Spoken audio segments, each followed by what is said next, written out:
Welcome back to the latest edition of CISO Point of View. I'm excited to be joined by Glen Hymers, who is the Global CISO and Head of Data Protection for Save the Children, one of the largest charities in the world. Glen, thanks for joining us today. Thanks very much. Thank you for having me. Cool. Glen, for those of you who don't know you, tell us a bit about you and your role at Save the Children. So my name is Glen Hymers, as Doran's already mentioned. I am the Global Chief Information Security Officer and Head of DP for Save the Children International, which is the international arm of the charity that everybody will know of as of Save the Children. So truly global. We operate in all the way around the world in lots of places you would want to go on holiday, and then some you would rather not. Trying to make sure that children get to do what children should be able to do, which is learn, thrive, and live, basically.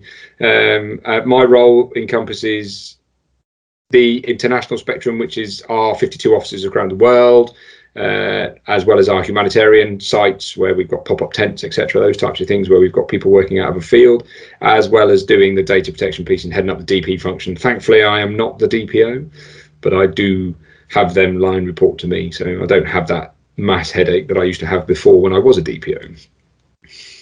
Fantastic. So at a high level, tell us the steps you took to where you are today.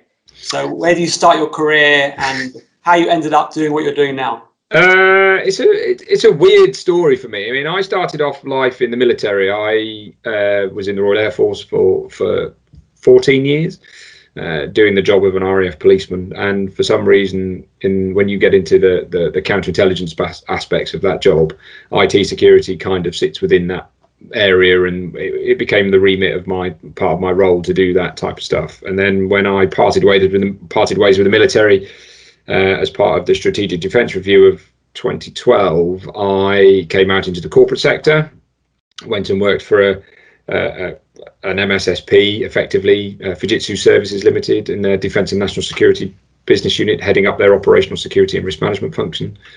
Was there for a few years, then moved on, went to another MSSP called Soprasteria that most people probably never heard of, but was again in the government space. They do quite a lot in the government space, so I was working on a consortium that they had there with the UK Cabinet Office.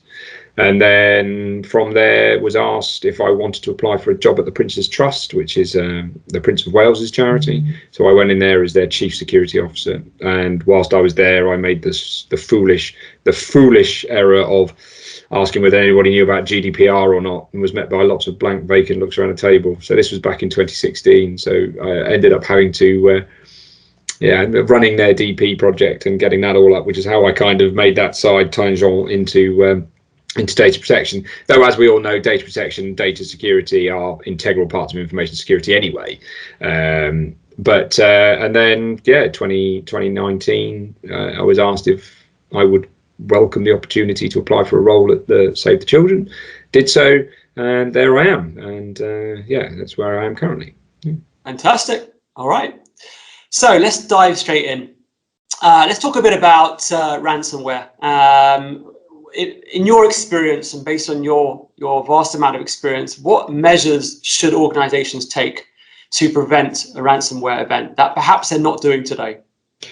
I would suggest the first thing that everybody needs to be, those that are not putting anything in measures in place, is there's a few things you can do. The first one is back your data up, and regularly back your data up, if I'm an honest man. And the reason I say that is because no matter how far you get, you need to be able to go far enough back that you can get decent data back without having the ransomware already in that data stack.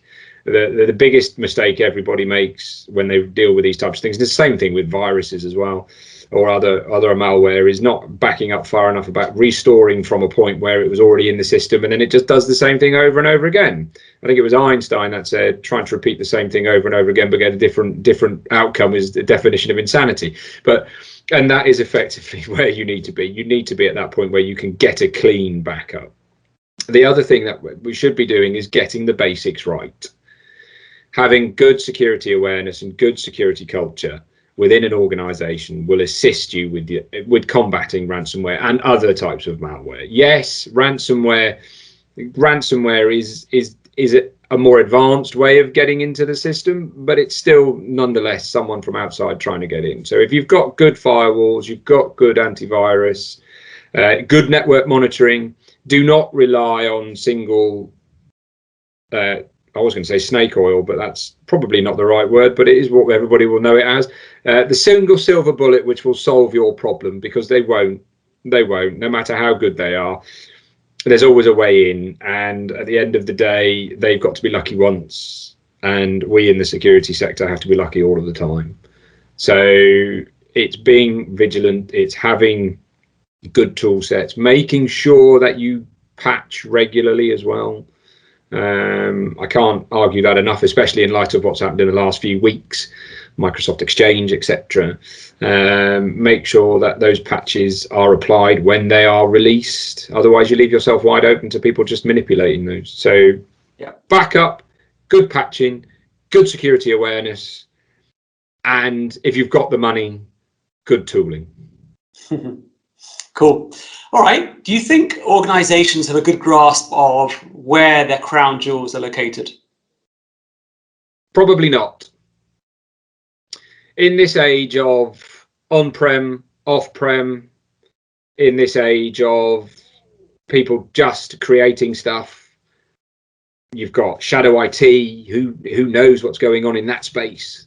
Well, you don't. That's the whole point. That's why it's shadow OT. And I would suggest they probably don't for those reasons.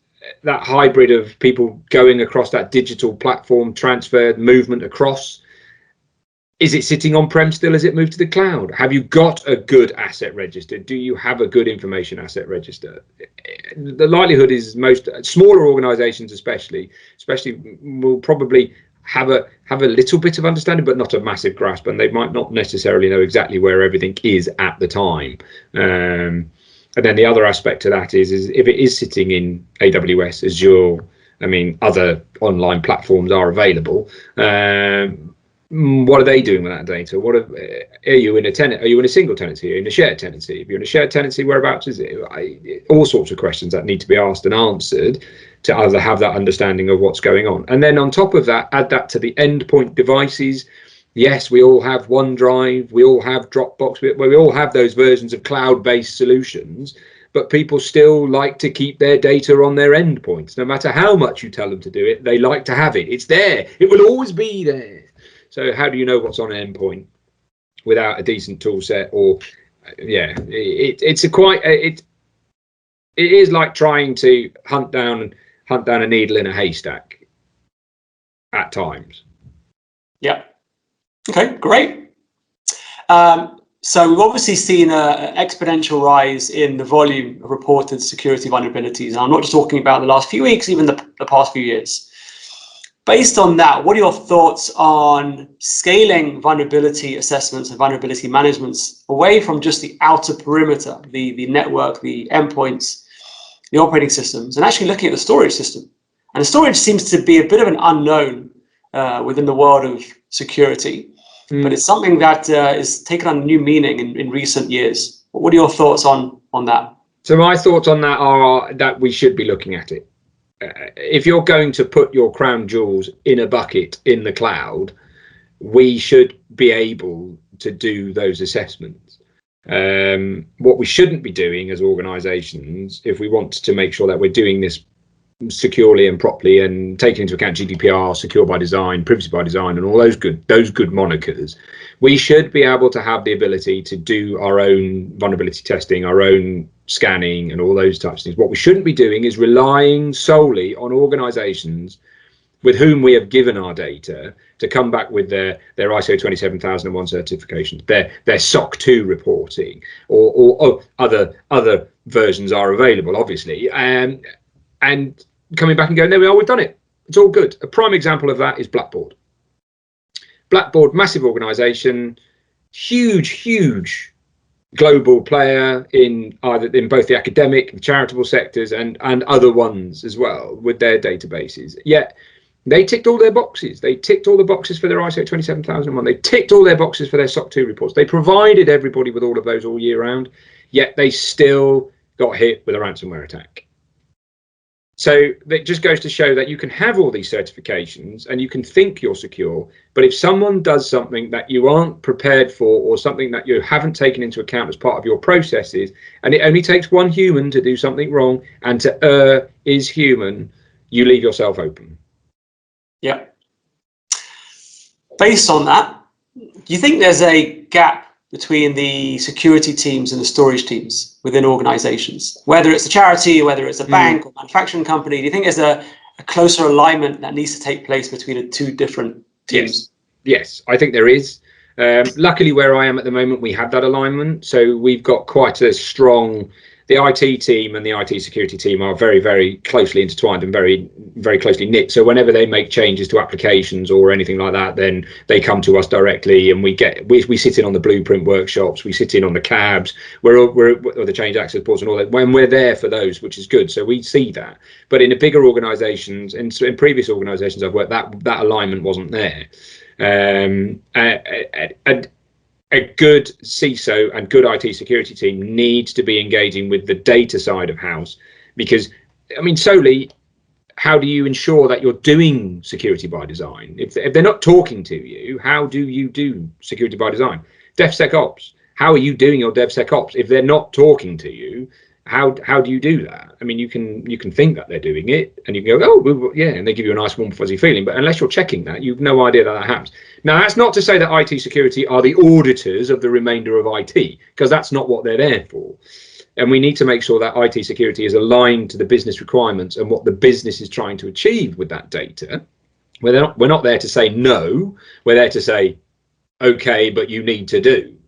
And this is something that, as an overall thing, that the IT security needs to shed that veil of the office that says no, and work much closer with its counterparts in data protection, applications, hosting. So we're all getting that holistic view of what's going on, and more importantly, and stop it coming in on a Friday when it's going live on a Monday. Mm-hmm.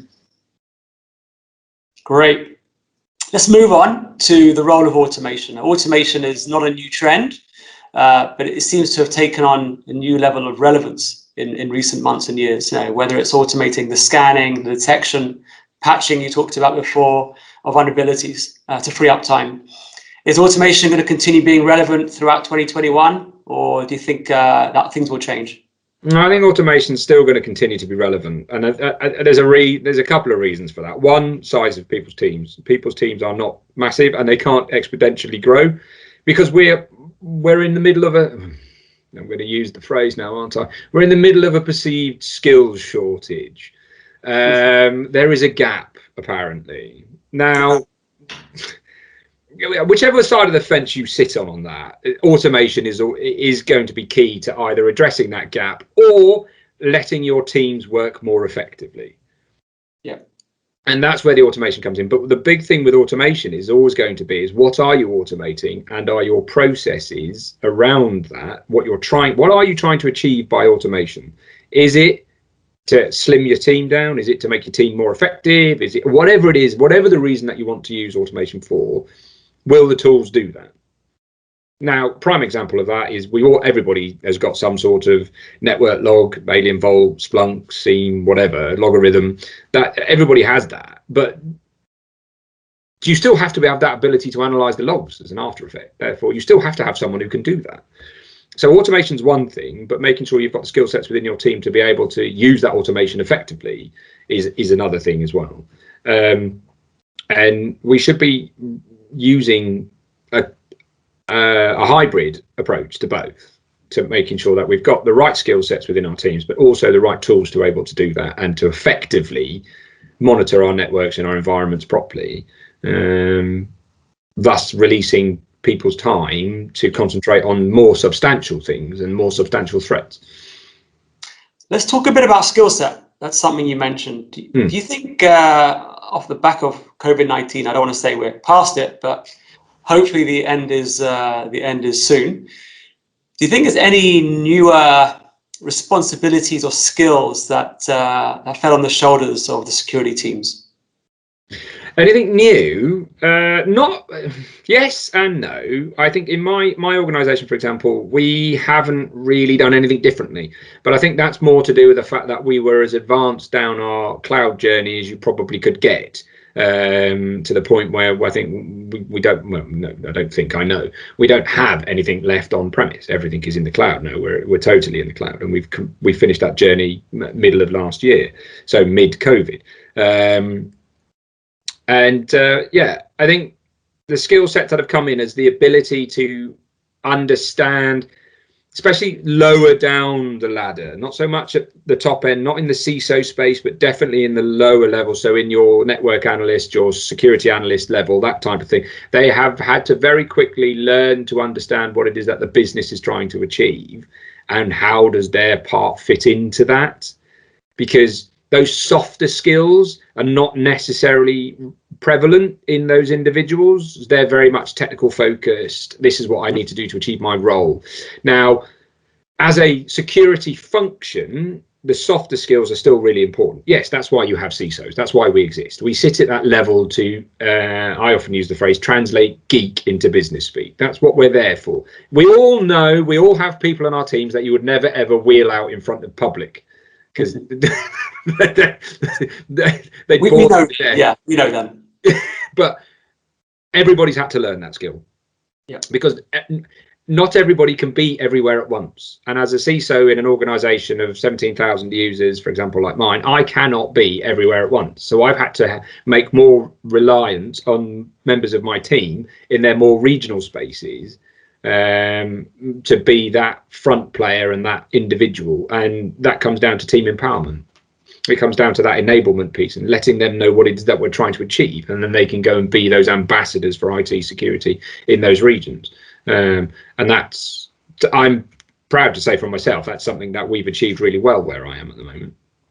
Amazing. All right, final question. What do CISOs need to do to get that seat or a bigger seat at the management table? What do they need to do to secure boardroom investment? Align yourself to the business risk. Understand what the business is trying to achieve, and most importantly, come forward with logical, cost-effective ways to help them achieve that. If you're working for a big organization where security is not a differential, then make security a differential. Why should, if you're working for, so for example, if you're working in retail, why should I, as a buyer of your goods, come to you? What makes you different from Amazon? What makes you different from whatever? Because as we go more and more into the online environment, and that is what will happen as a result of this, people have got used to doing this now. We've been doing it for over 12 months. Shops are not going to recover to the same state as they were before, because everybody's now used to doing that online shopping, and that switch in people's heads has flipped because they're now used to it. It's the norm. It's the status quo. So what makes security a differentiator? That's selling that back to the board and saying, if we do this, we potentially get this. If we don't do this, this is the risk that's associated to it. Now, what I will say on that scope is do not use FUD. Do not use fear, uncertainty, or doubt, because all that happens is people will be like, oh, security. And you'll be asked to solve things that you will never, not even in your remit, or able to solve. But the alignment of the risk and understanding the business risk and understand what the board are trying to achieve are those things. Getting a seat at the board, is that really the end goal? For some people, probably.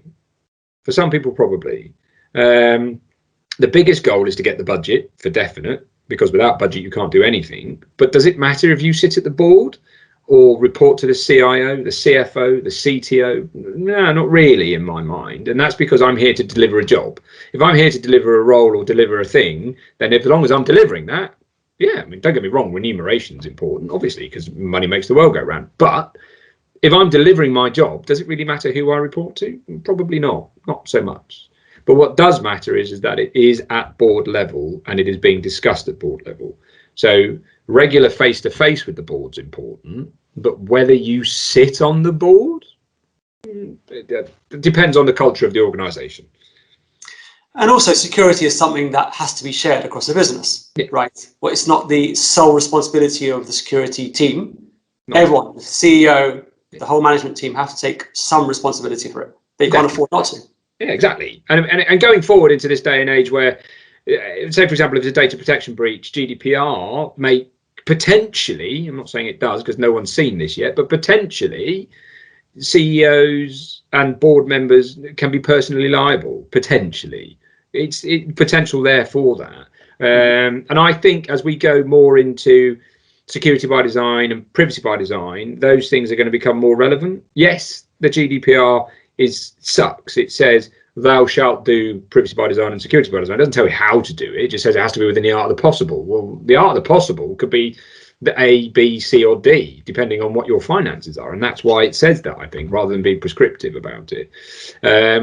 So, yeah, I agree. It's everybody's responsibility, which then comes back to this culture piece and the tone from the top. So if the messages are coming out from the board, the CEO, the CFO, the CTO, and all of these high-level C-suite members, and the messages and the tone is right, then the rest of the organization will eventually, because it is slowly catch a monkey, it will take a long time to get to that point. But what it will do is it gives you as the CISO or the head of IT or the director of IT security, whatever it is that your title happens to be, that ammunition and that leverage to be able to get to that position. Yeah, and that's key. That's important. Culture and doing the basics right are the two building blocks of anything to do with security in any organization. Fantastic. Glenn, thank you so much. You're very welcome. Thank you very much for the time.